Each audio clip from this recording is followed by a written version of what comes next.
almost over. Do you realize that? I just looked at the calendar and it just seemed like it started, but it isn't. It's almost over. And in Unity, we have a very different way of celebrating Lent, shall we say, observing it, certainly. For most of the Christian world, it's a time of fasting, of sacrifice, of sadness. But there's no sadness here, because what we're doing is, and we like to make a little acronym out of Lent, L-E-N-T, let's eliminate negative thinking. Well, that's wonderful. That's happy stuff. And so we look at, in Lent, very much aware of what we're thinking, what we're saying, paying attention, and listening to the words that come out of our mouth. So when we say we are unworthy, cancel. We have to let that go. Unloved, cancel, let it go. Ain't it awful? Can't say that. No, these things, they just bring us down. And in Lent, we're supposed to be eliminating things that bring us down, and so we can bring us up. I decided then that I would make another acronym out of a word, FAST. F-A-S-T, let's see what we can do with that, because I think we could lift ourselves up with that word too. So F is for focus. What do we focus on in this life? Ask yourself that right now. What do you focus on? Is it generally good things? See, we want good things, don't we? We want good health. We want prosperity. And yet, what are the words that sometimes come out of our mouths? We want health, we talk about illness. We want prosperity, we talk about lack. No. We're going to look at this more carefully now and let those things go. So we also have this way of saying here that we are expressions of the infinite. We are expressions of God in this world. So if we say that and if we believe it, then we have to go out and act that way. And any time we aren't acting that way is a waste. We could say it's a waste of time, because when we aren't acting that way, we're usually acting in another way. We're letting fear and doubt take over. We're letting worry. Oh, that's a big one. How often do we worry? You know what a waste of time that really is? Worrying about ourselves. We get a cold, and suddenly it goes into pneumonia, and then we're dead. You know, why do we do that to ourselves? And we worry about other people, and we call it love. That's not love. Because in worrying, we're putting bad things on these people that we love. We need to be lifting them up and visualizing that they are in the light.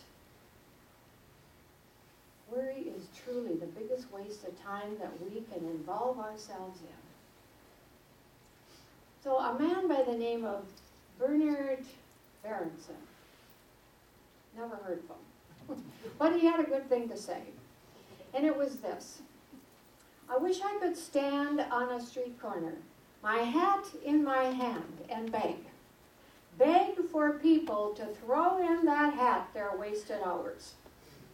The hat would be full in no time. Well, they don't need the wasted hours. I don't need them either.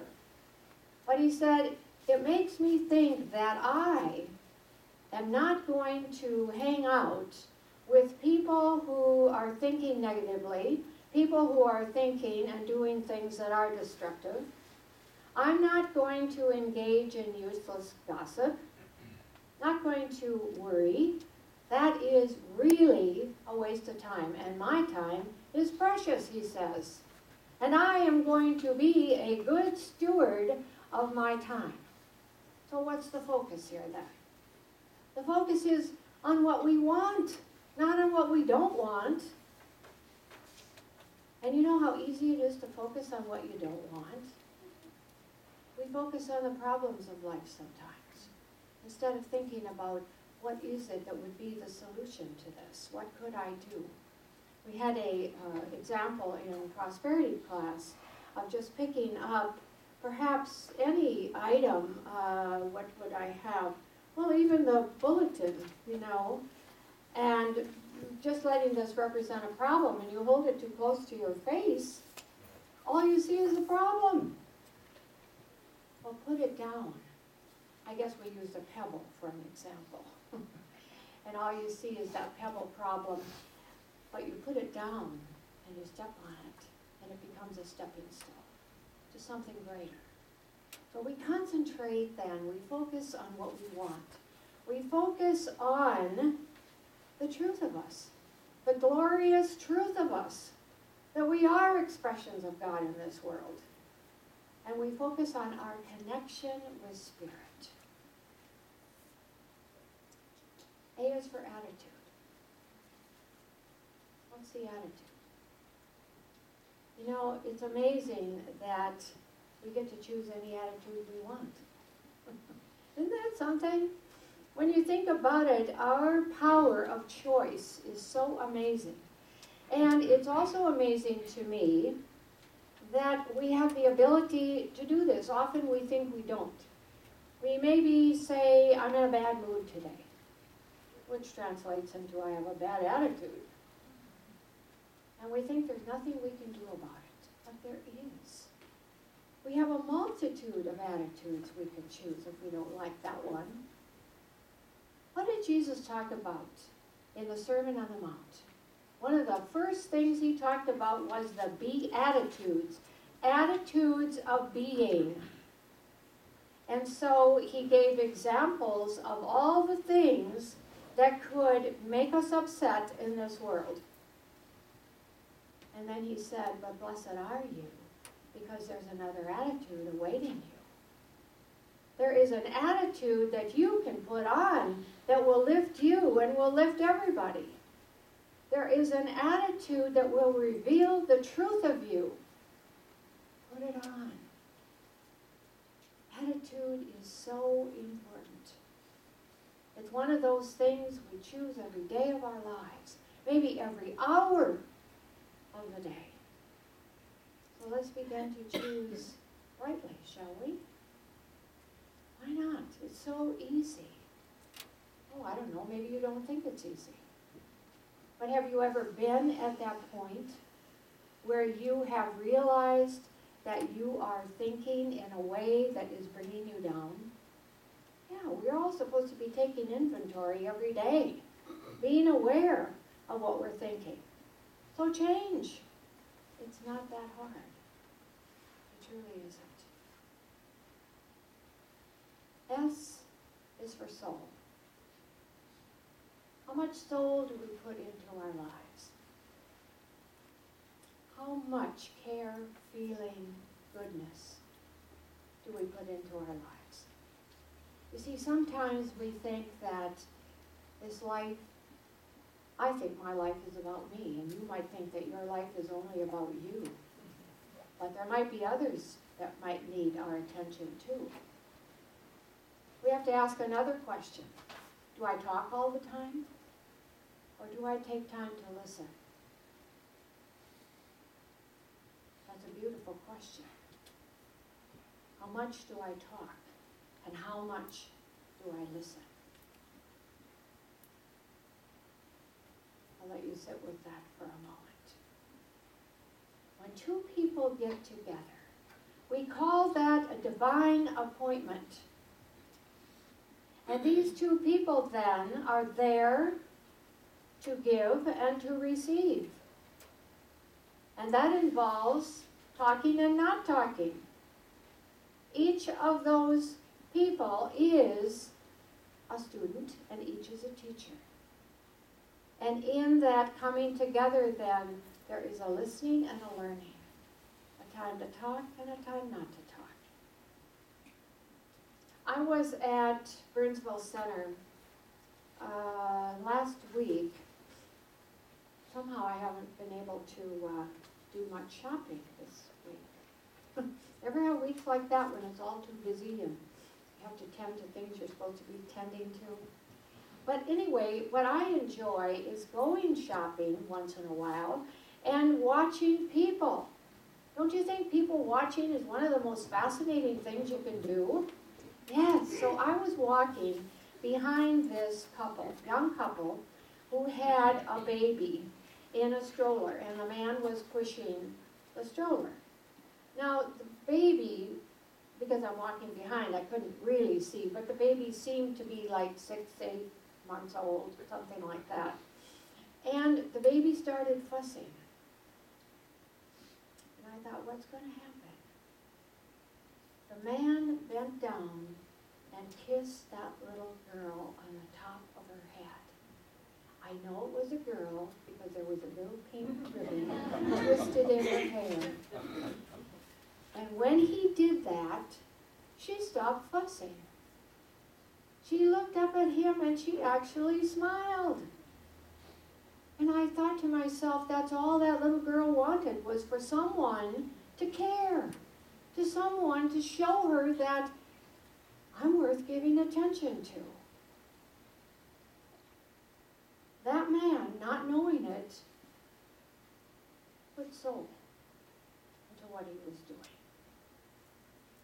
And we all want to be like that little child. We all want to have someone pay attention to us. We want to know we're loved. We want to know we're cared for. You know, I thought of something else, though. A little kid in a stroller, what do they see? The parents are behind them. The people who love them are behind them. They can't see them. But they see all these strangers out in front, and mostly the legs. Isn't that true? Yeah. All the more reason why they have to know that they are loved and cared for. And we also can be like that man, I think, to put more soul into our lives in everything that we do. This soul, this mysterious something within us, we have the opportunity to put it in life in so many ways. When we paint a picture, there's soul that goes into that. When we play an instrument, Heidi, right? There's soul that goes into it. And if you don't put soul into it, it's mechanical. It doesn't mean a whole lot. When we carve something out of a piece of wood, we are putting soul into that.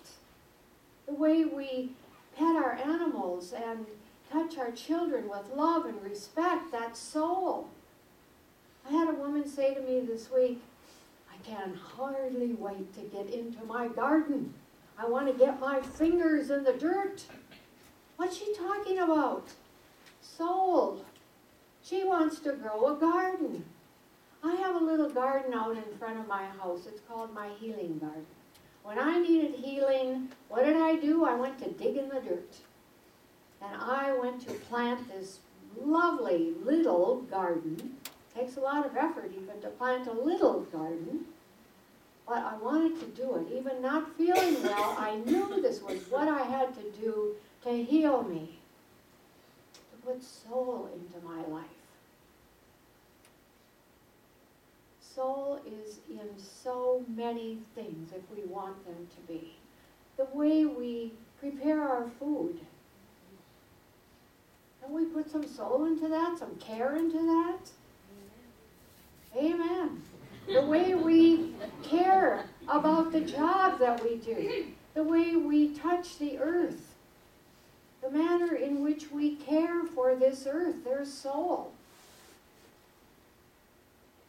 Now, it's important, I want you to think of your soul for a moment, this mysterious place inside of you, that you are here to build, to put good things in it, because when you leave this earth behind, all you get to take is the good that you have put in your soul. That's it. But it's more than putting things into the soul, it's also releasing that which is good. And releasing it out into the world. Why? Because that is the only way that Spirit has of putting good into this world, is expressing through you and through your soul through mine and yours and everyone's. The love, the goodness that we are putting into the things we do through our hands, our feet, our voices, through our love, our words, our actions. All that is soul, and we get to choose how much we're going to put into this world, into our lives. Well, I guess we're at T. That's trust. Where do we place our trust? Are we anxious? Or do we believe, truly believe, that these spiritual principles that we practice, that they really work? Do we keep digging up the seed, checking on its progress, or do we let go and trust the process? You see, letting go is a big part of trusting. And we don't like to let go. Another word for letting go is surrender. Oh my goodness, don't come at me with that word. Because I don't want to surrender my control over anything. But you see, when we let go, it is a kind of giving up because we are giving up to Spirit. And we are letting Spirit lead the way. We're letting Spirit handle this for us. What is that little saying that we have on our mirror? There's two of them.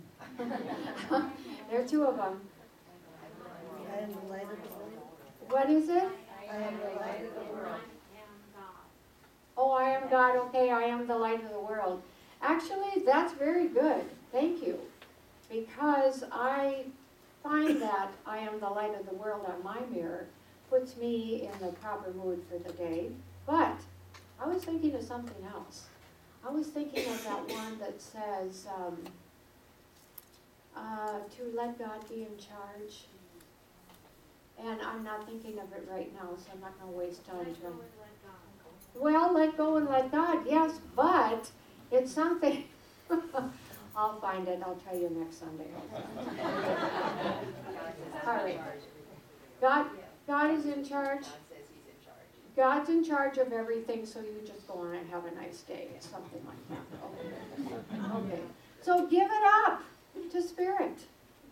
That's all we have to do. I was reading in a magazine about a man who said, I am an alcoholic. And for most of my life, I've been out to lunch. Not having any idea what living was about. But he said, now I'm in a different place. And now I trust. And now I know that I need quality time with me, with self. You see, one of the things in this world is that we need to get away from the world. If we're going to find out how to trust, how to lift ourselves above our egos, and how to come to that place in Spirit where we are creating a place for Spirit's light to shine through and show us the way, then we're going to have to get quiet. How many times have you heard me say that? Is it like an old broken record? I hope not, because it is one of the truest, most valuable things we can do in this life. To still everything, to still our own chaos in our minds as much as we can, and to come into that place of quiet where we have the idea that we are in this infinite flow of life. And the only way that you're going to do that in this modern noisy world is to turn everything off. Turn it off. It's hard to do, isn't it? Not for me. I don't even have one. But of course I have to turn on the television. That's not hard to do. I have to be in the quiet of my own being, because that's where I find my power. We all have to be there. And so you hear what this man is saying? That that is where he finds his power. That's where he finds his peace that he needs to rest in, to rejuvenate and to renew his life. He also said something about trusting. To trust the divine intelligence within him that breathed that breath of life into him in the first place, and that knows how to take him through all the darkness, all the darkest nights.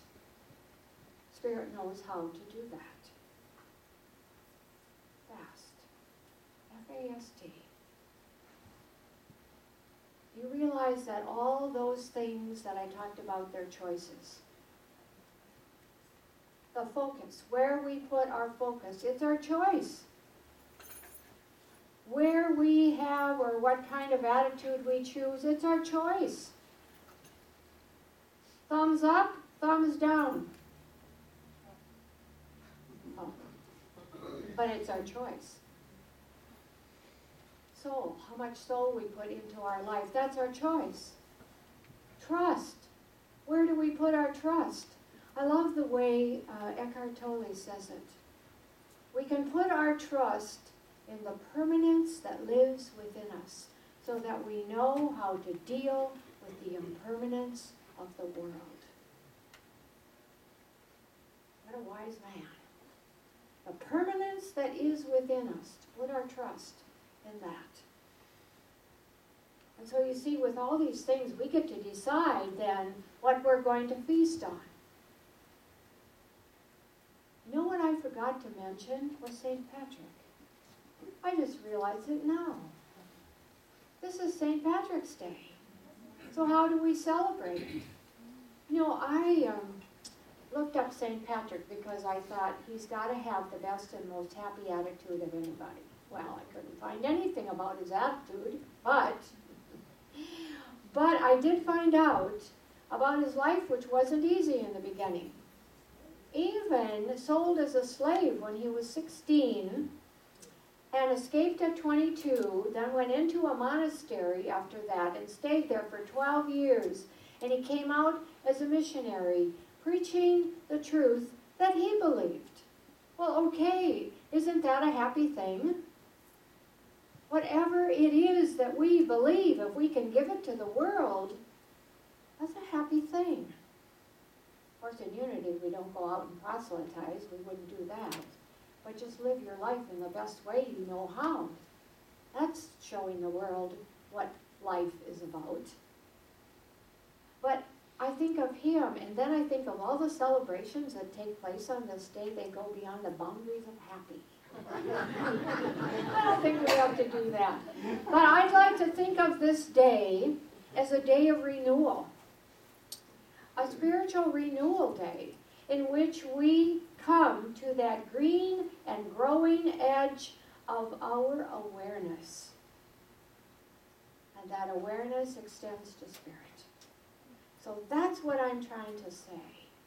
That we need to come to that place of awareness of spirit, that growing edge, and know that we have all we need to be all that we are meant to be. As we travel this spiritual path on practical feet, let's remember, it's never too late to begin. Namaste.